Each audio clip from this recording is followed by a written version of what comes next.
Biscuits. 0 out of 10. ബിസ്ക്കറ്റുകൾ മിക്കവയും മൈദയും ഷുഗറും കൊണ്ടാണ് ഉണ്ടാക്കിയിരിക്കുന്നത്. ഇത് കുട്ടികൾക്ക് ആരോഗ്യ പ്രശ്നങ്ങളായ ദഹനക്കേട്, കോൺസ്റ്റിപ്പേഷൻ എന്നിവയിലേക്ക് നയിക്കുന്നു. മാത്രമല്ല തീരെ പോഷക ഗുണം കുട്ടികൾക്ക് കിട്ടുന്നുമില്ല. Nuts and seeds. ഓക്കെ, ഇത് നമുക്ക് 8 ഔട്ട് ഓഫ് 10 കൊടുക്കാം. കാരണം നട്ട്സ് സീഡ്സും കുറച്ച് ചോക്കിംഗ് ഹസാർഡ് ഉണ്ടാക്കുന്നതാണ്. എന്നിരുന്നാലും വളരെ ന്യൂട്രീഷ്യൻ ആയിട്ടുള്ള ഫുഡ് ആയതുകൊണ്ട് കുട്ടികളുടെ പ്രായം കണക്കിലെടുത്ത് പൊടിച്ചു കൊടുക്കണോ, അരച്ചു കൊടുക്കണോ, ഡയറക്റ്റ് ആയിട്ട് കൊടുക്കണോ എന്നുള്ളത് ചൂസ് ചെയ്യാം. ഫ്രൂട്ട്സ്. വളരെ റെക്കമെൻഡ് ചെയ്യുന്നു. 10 ഔട്ട് ഓഫ് 10. എല്ലാ ഫ്രൂട്ട്സിലും അടങ്ങിയിരിക്കുന്നത് വൈറ്റമിൻസ്, മിനറൽസ്, ഡയറ്ററി ഫൈബേഴ്സ് എന്നിവയാണ്. ഇത് കുഞ്ഞുങ്ങളുടെ ദഹനത്തിന് വളരെ ഉപകാരപ്രദമാണ്. സീസണൽ ഫ്രൂട്ട്സ് ആണെങ്കിൽ ഏറ്റവും നല്ലത്. Bakery items. 3 out of 10. ഇത് മിക്കവാറും എണ്ണയിൽ മുക്കി പൊരിച്ചതും മൈദ കൊണ്ട് ഉണ്ടാക്കിയതുമായിരിക്കാം. അതുകൊണ്ട് വല്ലപ്പോഴും ഒക്കെ കുട്ടികൾക്ക് കൊടുക്കാവുന്നതാണ്. Vegetables. Highly recommend. 10 out of 10.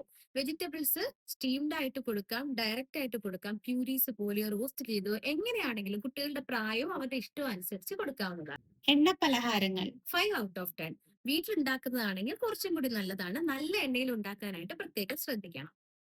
ആവിയിൽ വേവിച്ച പലഹാരങ്ങൾ. 8 ഔട്ട് ഓഫ് 10. ഇത് കുറച്ചും കൂടെ ഹെൽത്തിയാണ്. എണ്ണമയം തീരെ ഇല്ലാത്തത് കൊണ്ട് ഫാറ്റ് കലോറീസ് ഒക്കെ കട്ടാവുന്നു.